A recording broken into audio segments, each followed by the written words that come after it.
Bismillahirrahmanirrahim. Assalamualaikum warahmatullahi wabarakatuh.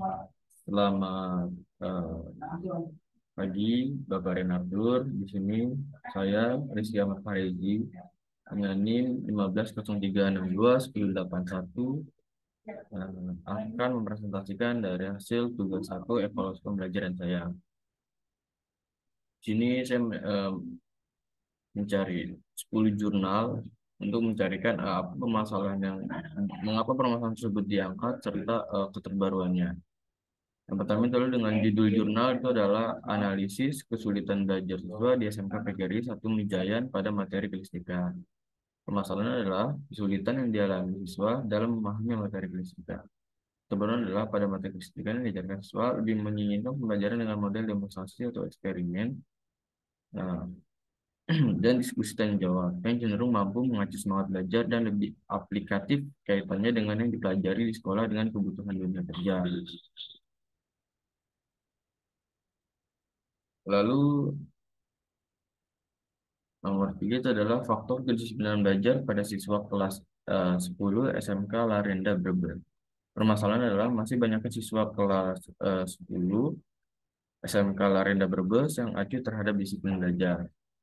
Keterbaruannya adalah ada beberapa faktor yang mempengaruhi kedisiplinan belajar siswa, yaitu faktor individu atau siswa, lingkungan, guru, keluarga, dan fasilitas. Dari beberapa faktor tersebut membuat siswa memiliki kedisiplinan belajar. Faktor-faktor yang mempengaruhi kedisiplinan belajar siswa yang paling dominan adalah faktor individu dan faktor lingkungan. Menjadi tanggung jawab bersama antar pihak memberi pengawasan dalam kegiatan siswa, terutama belajar agar siswa lebih bijak dalam pengelolaan waktu belajar sehingga siswa memiliki kedisiplinan belajar yang tinggi. Selanjutnya adalah implementasi metode pembelajaran small group discussion untuk meningkatkan aktivitas belajar pada kompetensi eh, Muhammadiyah Kretek tahun ajaran 2017-2018. Permasalahannya itu adalah kurangnya aktivitas belajar pada siswa kelas 10 akuntansi. Kecenderungan adalah metode pembelajaran small group discussion efektif untuk meningkatkan aktivitas belajar siswa terlihat dari data skor sebelum menggunakan metode tersebut, yaitu 58,80%. Dan setelah menggunakan metode small group discussion, terlihat meningkat menjadi 85,22% setelah menggunakan metode tersebut. Lalu yang kelima itu adalah yang keempat adalah implementasi gamifikasi berbantu media Kahoot untuk meningkatkan aktivitas belajar, motivasi belajar, dan hasil belajar dan juga hasil belajar.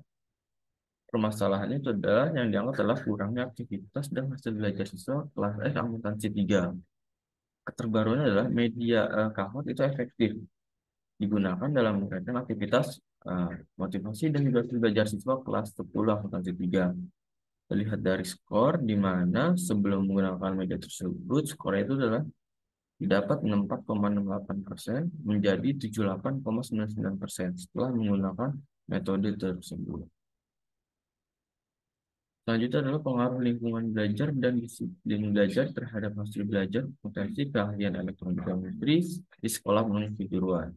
Permasalahan yang diangkat itu adalah rendahnya beberapa hasil belajar siswa elektronika industri yang tidak lulus KKN.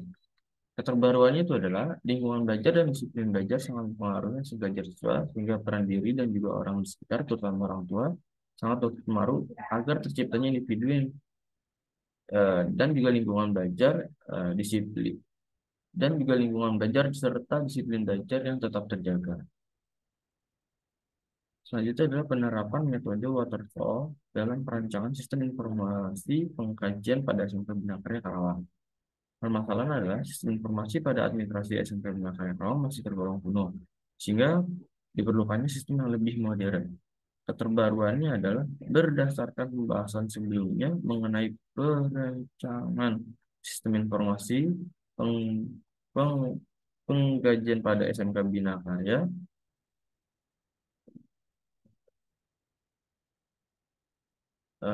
Bina Karya Karawang dapat simpulkan bahwa jelas sekali dengan penerapan sistem yang baru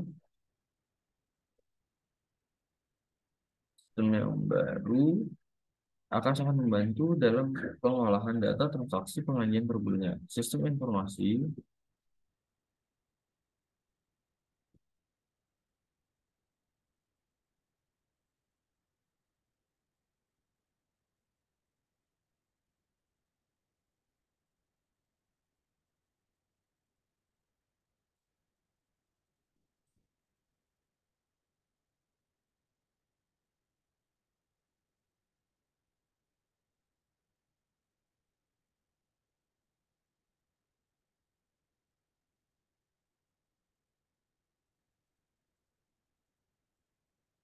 mohon maaf tadi sih. Sistem yang baru akan sangat membantu dalam pengolahan data transaksi pengajian per bulanan. Sistem informasi pengolahan data pengajian ini dalam menjalankan sistem baru ini menjadi lebih mudah dalam pengolahan data. Pencatatan menjadi lebih efektif, efisien, dan laporan yang dihasilkan pun lebih akurat.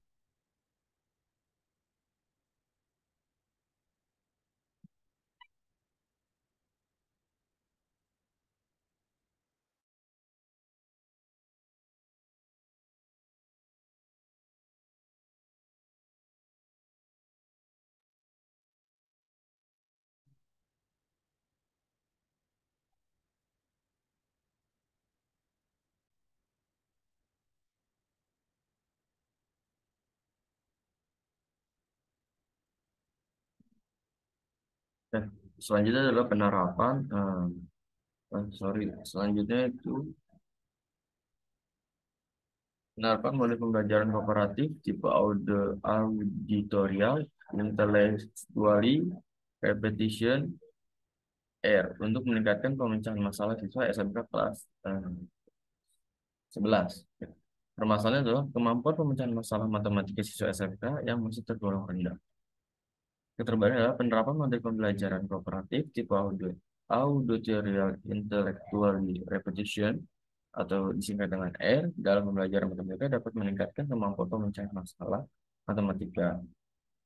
Hal ini dilihat dari hasil tes siklus pemecahan masalah matematika siswa, nilai rata-rata dan persentase DSK dari setiap siklus mengalami peningkatan.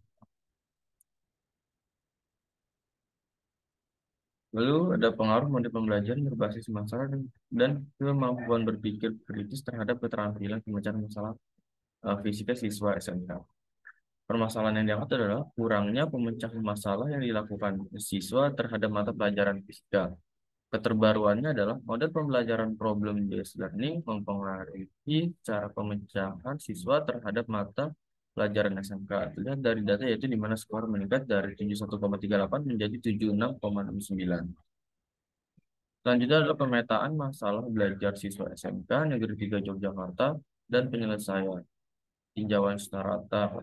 Permasalahannya adalah mengungkapkan pemetaan masalah belajar siswa SMK Negeri 3 Yogyakarta dan penyelesaian ditinjau dari strata kelas. Terbaru adalah siswa SMK Negeri 3 Yogyakarta mengalami masalah belajar dengan persentase lebih dari 90%,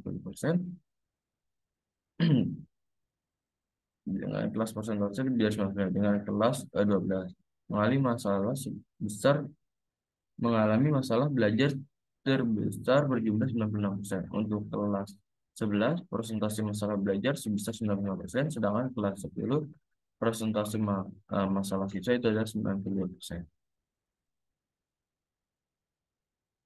Nah, lalu ada pengaruh problem based learning terhadap hasil belajar ditinjau dari motivasi belajar PLC di SMK.